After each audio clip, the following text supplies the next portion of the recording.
these are a bouquet that I got, which I love.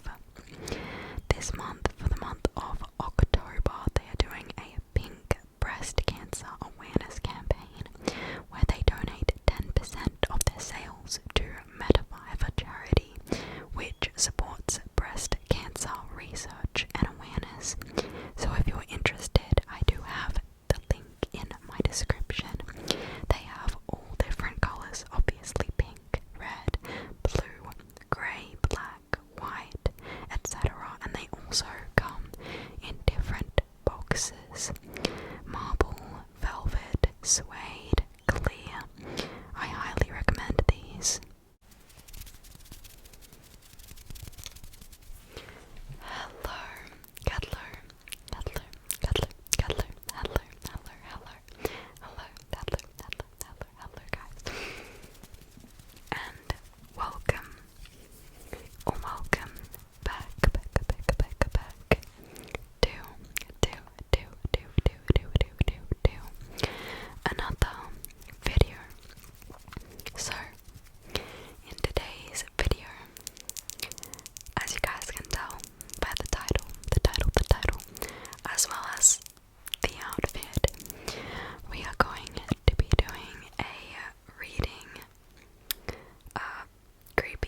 What a mean old dad.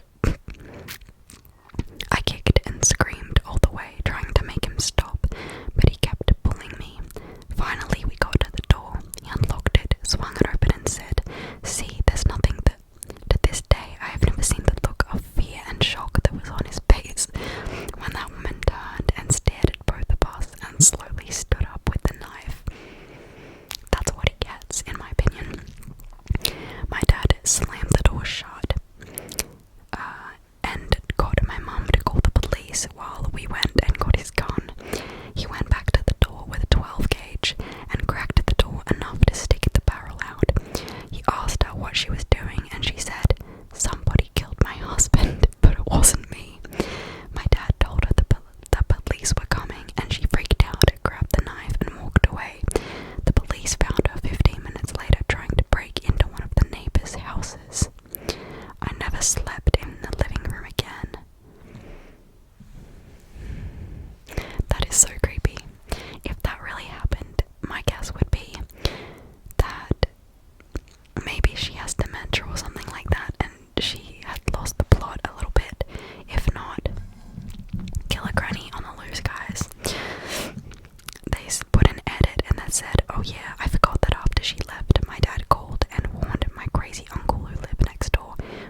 I'm so gonna get demonetized.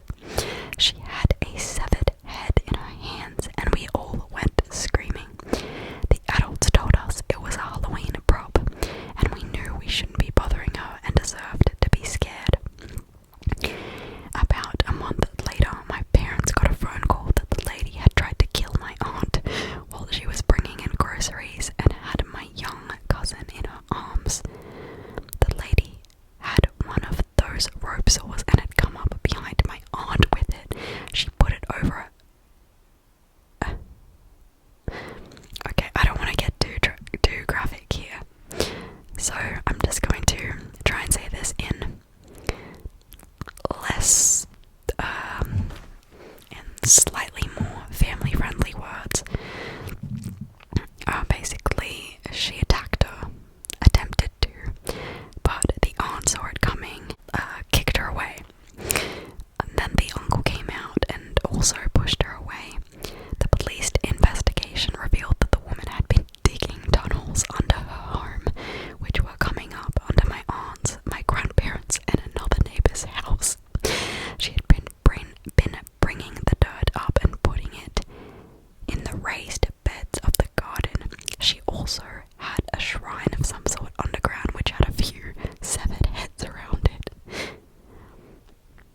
was full of papers, something I initially figured was a relic from the past, while the motel was actually doing business. A while into the shoot, we started picking up the papers and reading them. They were handwritten letters from the 70s, perhaps never sent. They were addressed to dozens of different people, starting out normal but going on to describe some really, really messed up things. This was a guy who had literally had some demons. He kept talking about how they were watching him and the like. The handwriting also got more and more messed up as we assembled the letters chronologically. He is being watched by his demons and by the voices that he has inside of his head. Meanwhile, outside the motel, there was a storage container with "Keep Out" spray painted on it. Naturally, we were curious. Naturally, I would have walked away. There was a hole in the side, and someone reached in and pulled out some documents. Among them was a letter on a government typeface, I think it was the VA, telling the person who wrote those crazy letters that he, unknowingly, a participant of some test of hallucinogenic substances while he was in the army. The whole time there was a room in the abandoned motel that was sealed off, that we were strictly forbidden from entering. All the windows were covered by plywood, and the door was barricaded shut. It smelled like death. Seriously, the worst smell I've ever encountered in my life. Literally what? I don't even know what I just read. But yeah, I don't know.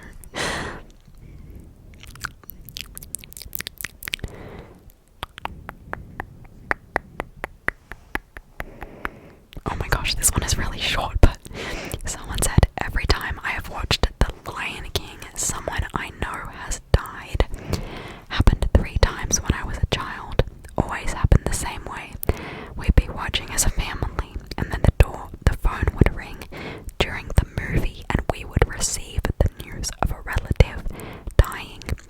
No one in my family has watched The Lion King since. Good. And stay not watching it, because literally that is a bad omen. I don't have any way to verify whether this is actually a family story or whether it's an urban legend, but here, my family has lived in rural Nebraska since they immigrated from Germany in the mid-1800s. Near the turn of the century, disease was pretty rampant in the homesteading area, and it killed off members of almost every family. When someone died from illness, time was in the essence of burying them, as to not let the virus spread from the deceased to the living. This meant no wake periods. So an aunt of some unknown number of grades preceding a relationship to me dies of some disease, and she gets buried in the family cemetery on the homestead. The dogs were very fond of her, so it wasn't too surprising that after the funeral the 2 dogs stuck near the grave. The rest of the family began to think something of it when, a week and a half later, the dogs were still visiting her grave almost constantly,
mum's new husband had been very well